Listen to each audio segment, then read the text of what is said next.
Veterans backed President Trump overwhelmingly in 2016.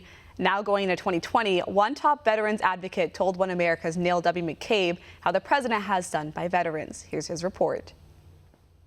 Sherman Gillums is the chief advocacy officer for American veterans. The Marine veteran told One America News President Donald Trump has already improved the quality of life of veterans, and there is still more to do. President Donald Trump said, I'm going to give veterans choice in how they access care. And that's what he did. Gillums was not just any Marine.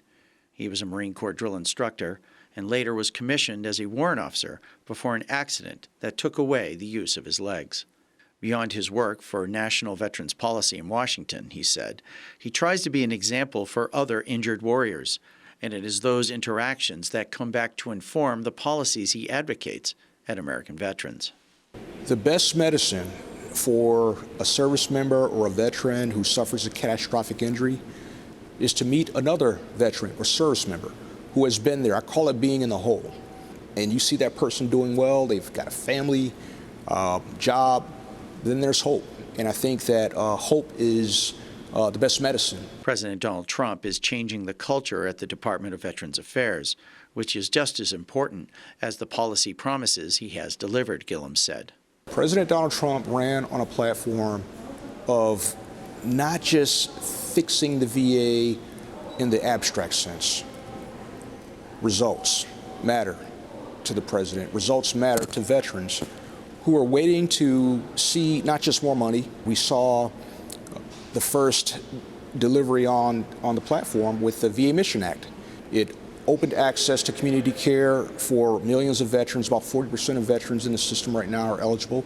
Of the roughly 20 veterans who commit suicide every day, 14 have no contact with the VA or a veterans program. The next step is the IMPROVE Act, which would provide funding for grassroots veterans programs that already have success helping veterans with mental health and self-harm issues, he said.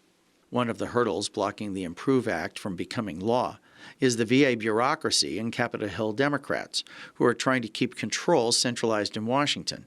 The House bill was amended to box out non-traditional programs and those not connected to a national organization. The IMPROVE Act is a pending piece of legislation that, if passed, will put the onus on curbing veteran suicide on local programs, organizations, and individuals that have an existing program but need resources to expand access to veterans. We think the criteria should be pretty open. This is a new approach. If you make it too constrained, you're going to block out a lot of organizations that are in places where they're the only game in town.